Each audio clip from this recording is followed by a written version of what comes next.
Assalamualaikum warahmatullahi wabarakatuh. Perkenalkan, nama saya Rahmawati Pasaribu, NIM 0704201066, kelas Biologi 3, Program Studi Biologi, Fakultas Sains dan Teknologi, Universitas Islam Negeri Sumatera Utara. Pembuatan video ini untuk memenuhi tugas nilai ujian tengah semester pada mata kuliah Bahasa Indonesia. Pada video kali ini, pembahasannya mengenai kalimat. Kalimat tentu tidak asing lagi bagi kita. Lalu, apa itu kalimat? Kalimat adalah satuan bahasa berupa kata atau rangkaian kata yang dapat berdiri sendiri dan menyatakan makna yang lengkap. Kalimat merupakan satuan bahasa terkecil yang mengungkapkan pikiran yang utuh, baik dengan cara lisan maupun tulisan. Dalam wujud lisan, kalimat diucapkan dengan suara naik turun, keras lembut, disela jeda, dan diakhiri dengan intonasi. Sedangkan dalam wujud tulisan berhuruf Latin, kalimat dimulai dengan huruf kapital dan diakhiri dengan tanda titik untuk menyatakan kalimat berita atau informasi, tanda tanya untuk menyatakan pertanyaan, dan tanda seru untuk menyatakan kalimat perintah.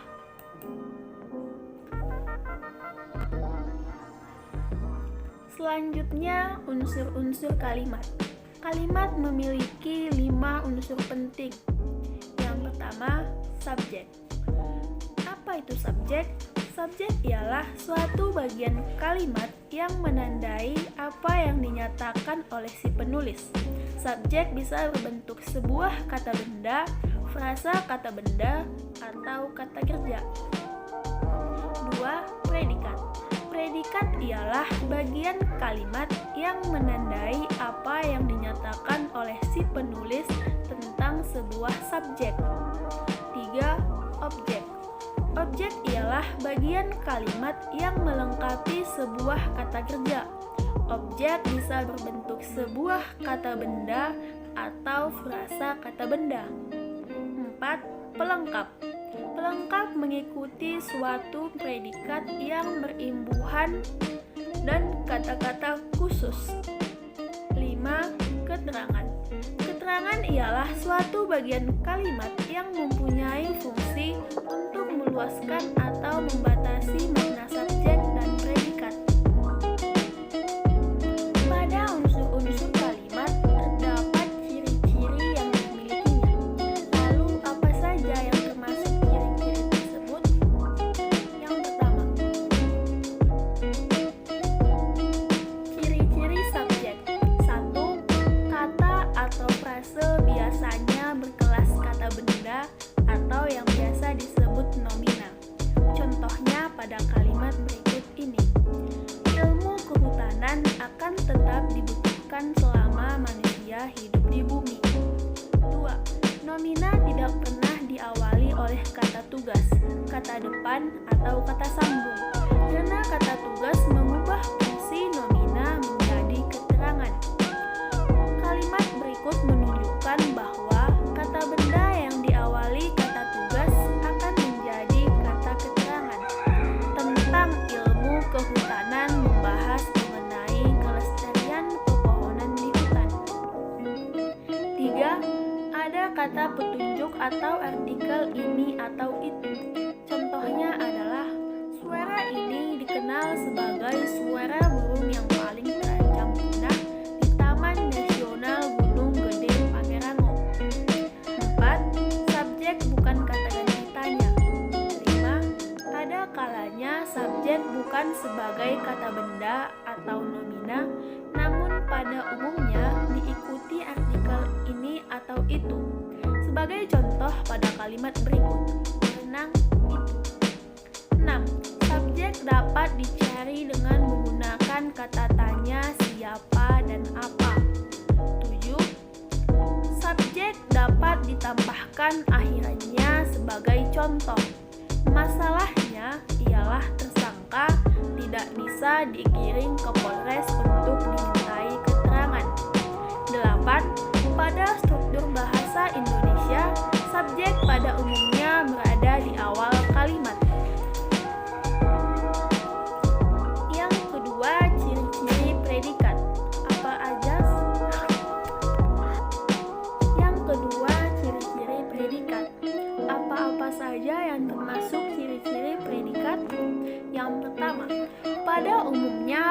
predikat berada di sebelah kanan subjek. 2. Predikat menjelaskan subjek sehingga kalimat menjadi bermakna. Sebagai contoh, sektor kehutanan berkembang secara fluktuatif. 3. Predikat dapat berkategori kata kerja atau yang biasa disebut verba, kata benda atau nomina, kata depan atau preposisi, dan kata sifat atau adjektiva, sehingga predikat menyebabkan beberapa jenis kalimat tunggal. 4.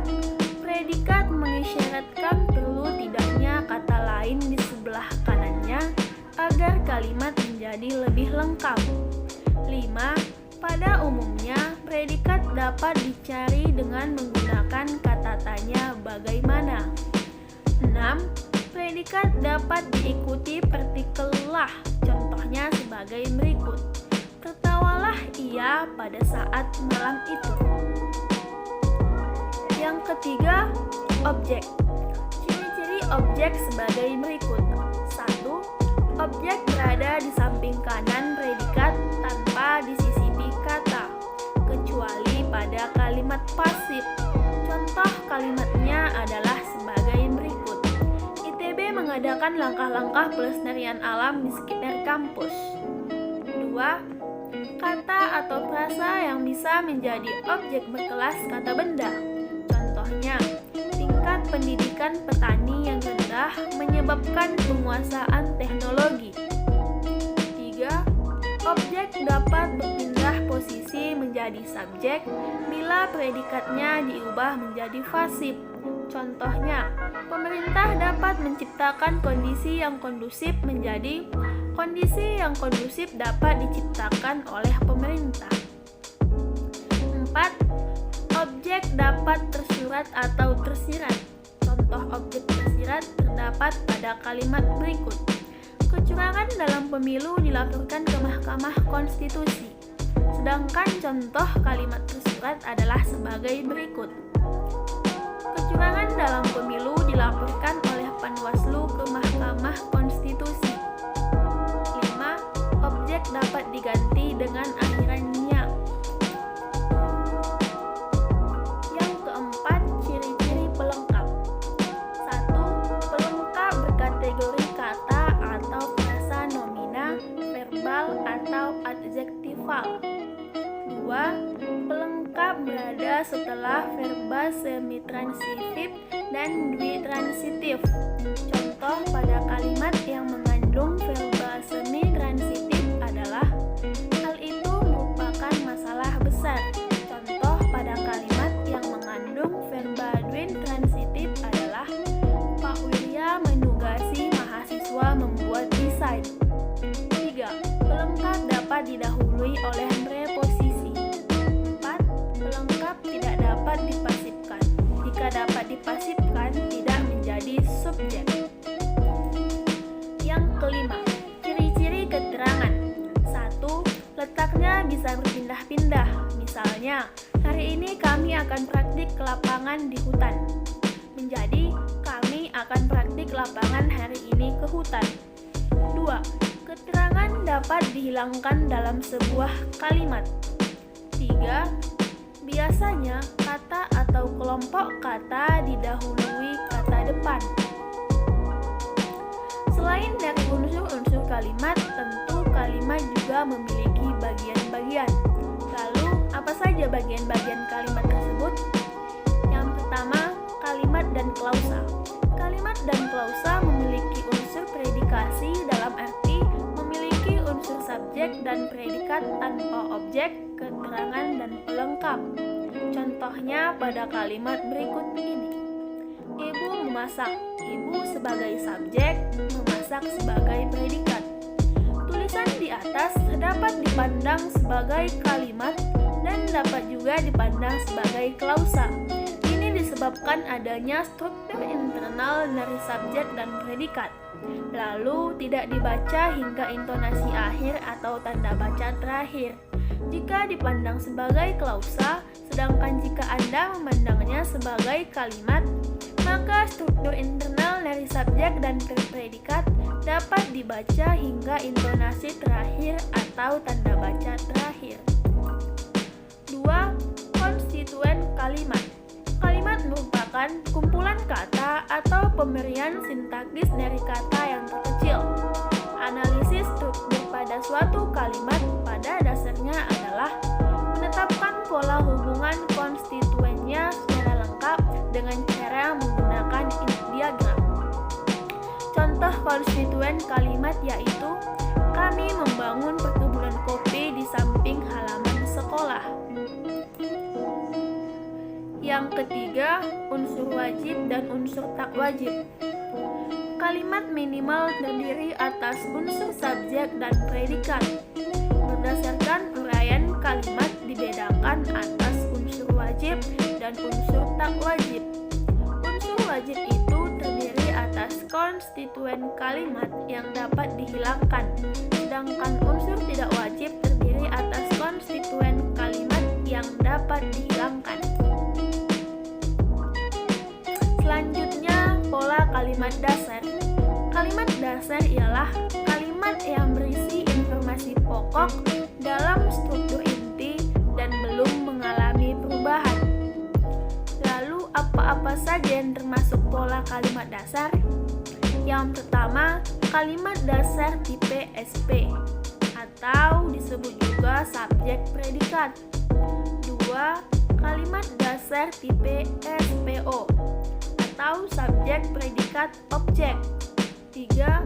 Kalimat dasar tipe SPPL atau subjek predikat pelengkap. 4. Kalimat dasar tipe SPCAT atau subjek predikat keterangan.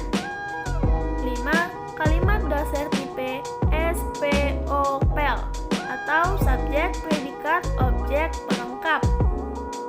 Keenam, kalimat dasar tipe SPOCAT atau subjek predikat objek keterangan. Selanjutnya, pengertian dari kalimat dasar tipe SP. Kalimat dasar tipe ini memiliki unsur subjek dan predikat. Predikat kalimat untuk tipe ini dapat berupa kata kerja, kata benda, kata sifat, atau kata bilangan. Misalnya, mereka sedang membaca. Mereka sebagai subjek, sedang membaca sebagai predikat, dan merupakan kata kerja. Kedua, ayahnya guru SMA. Ayahnya sebagai subjek, guru SMA sebagai predikat, dan merupakan kata benda. Ketiga, gambar itu bagus. Gambar itu sebagai subjek, bagus sebagai predikat, dan merupakan contoh kata sifat. Keempat, peserta penataran ini 40 orang. Peserta penataran ini termasuk subjek, 40 orang termasuk predikat, dan merupakan contoh kata bilangan. Yang kedua, kalimat dasar tipe SPO. Kalimat dasar ini memiliki unsur subjek, predikat, dan objek. Subjek berupa nomina atau frasa nomina, predikat berupa verba transitif, dan objek berupa nomina atau frasa nomina. Misalnya, mereka sedang menyusun karangan ilmiah. Mereka termasuk subjek, sedang menyusun termasuk predikat, dan karangan ilmiah termasuk objek. Selanjutnya, kalimat dasar tipe SPPL. Kalimat dasar tipe ini memiliki subjek, predikat, dan pelengkap. Subjek berupa nomina atau frasa nomina, predikat berupa verba intransitif atau kata sifat, dan pelengkap berupa nomina atau adjektiva. Misalnya, anaknya beternak ayam. Anaknya sebagai subjek, beternak sebagai predikat, dan ayam sebagai pelengkap.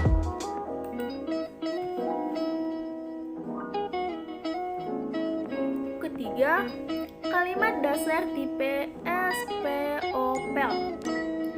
Kalimat dasar tipe ini memiliki unsur subjek, predikat, objek, dan pelengkap. Subjek berupa nomina atau frasa nomina, predikat berupa verba transitif, objek berupa nomina atau frasa nomina, dan pelengkap berupa nomina atau frasa nomina. Misalnya, dia mengirimi saya surat. Dia sebagai subjek mengirimi sebagai predikat, saya sebagai objek, dan surat sebagai pelengkap. Selanjutnya, kalimat dasar tipe SPK. Kalimat dasar tipe ini memiliki unsur subjek, predikat, dan harus memiliki unsur keterangan karena diperlukan oleh predikat. Subjek berupa nomina atau frasa nomina, predikat berupa verba intransitif, dan keterangan berupa frasa berproposisi. Misalnya, mereka berasal dari Surabaya. Mereka sebagai subjek berasal sebagai predikat dari Surabaya merupakan keterangan. Selanjutnya, kalimat dasar tipe SPOK. Kalimat dasar berpola SPOK merupakan kalimat yang memiliki unsur subjek, predikat, objek, dan keterangan. Subjek berupa nomina atau frasa nomina, predikat berupa verba transitif, objek berupa nomina atau frasa nomina, dan keterangan berupa frasa berpreposisi.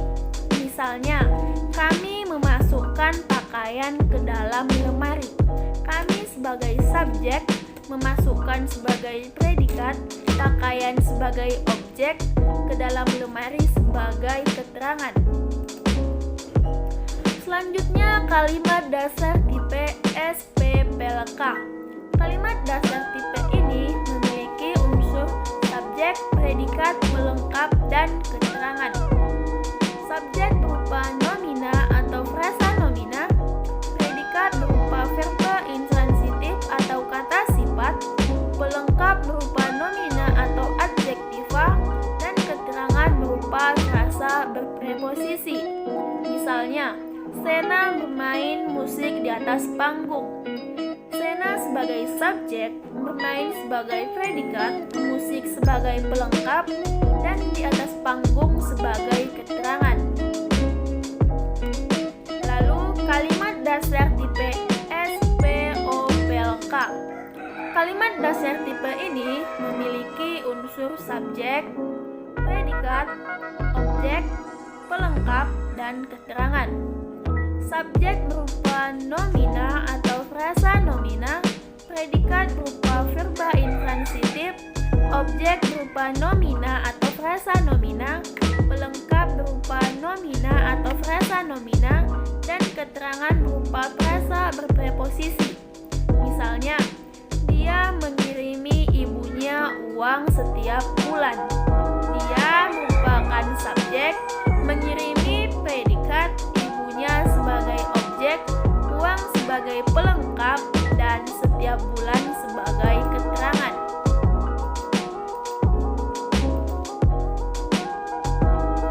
Selanjutnya, mengenai jenis-jenis kalimat. Tentu kalimat memiliki jenis-jenisnya tersendiri. Yang pertama, kalimat tunggal.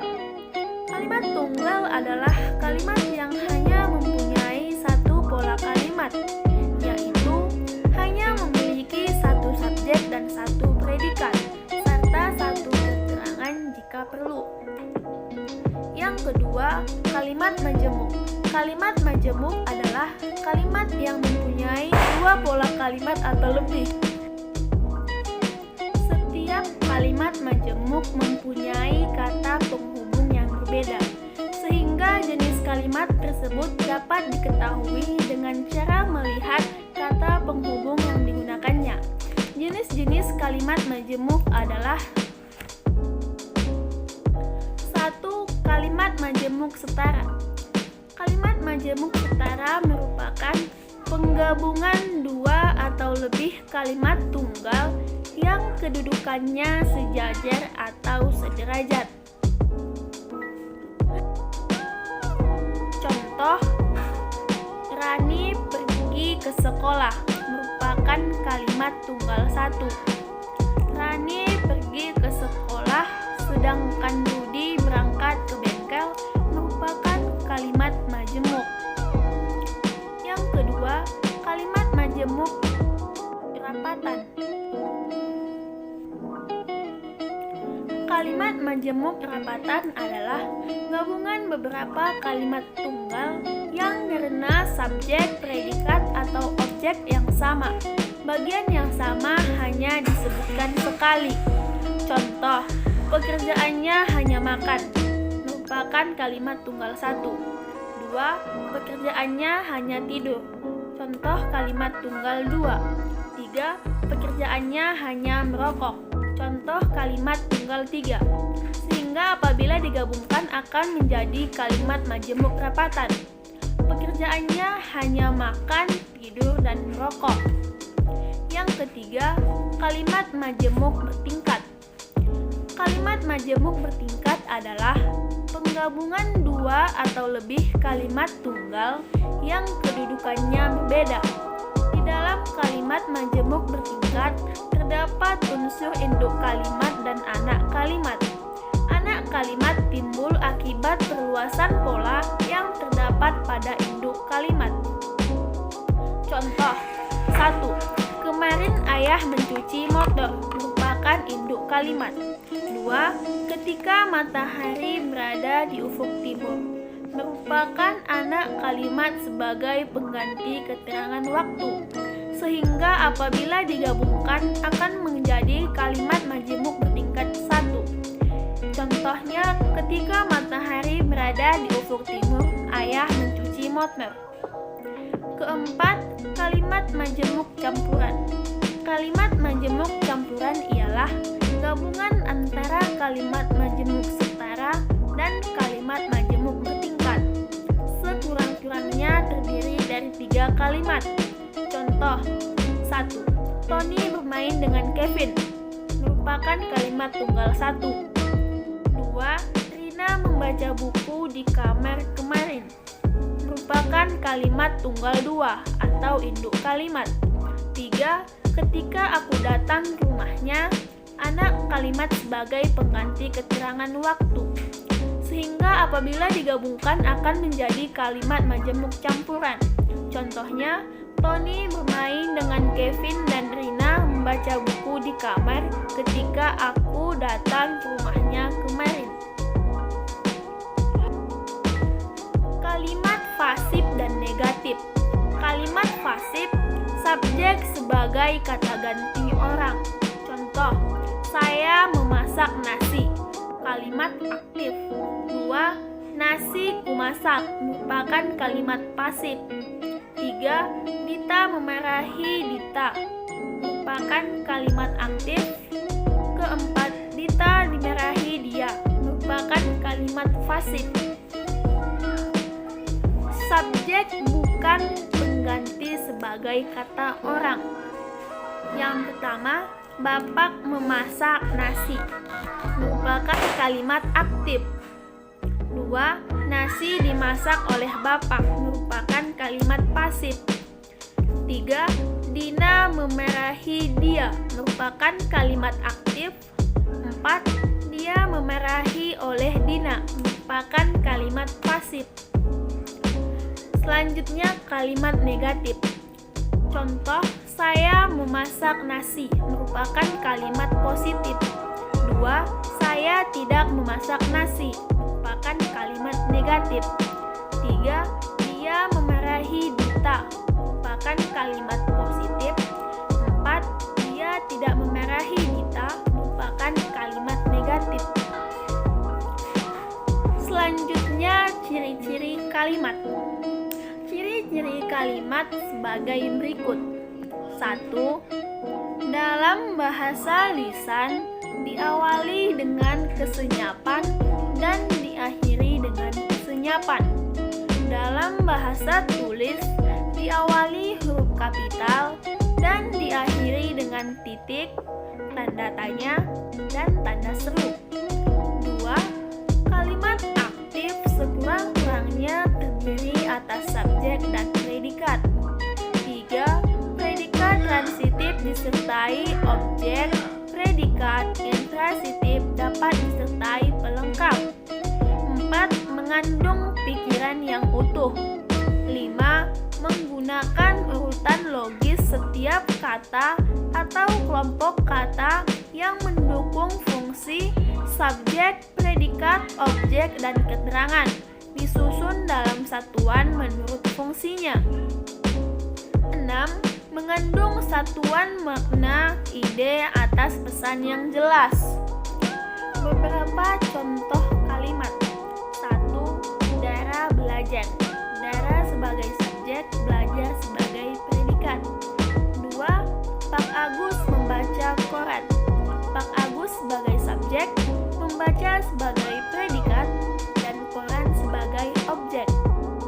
3. Penanganan masalah itu berjalan cepat. Penanganan masalah itu sebagai subjek, berjalan sebagai predikat, dan cepat sebagai keterangan. 4. Anis membeli sepeda baru. Anis sebagai subjek, membeli sebagai predikat, sepeda sebagai objek, dan baru sebagai keterangan. 5. Lukisan adalah perasaan jiwa. Lukisan sebagai subjek, adalah sebagai predikat, dan perasaan jiwa sebagai pelengkap.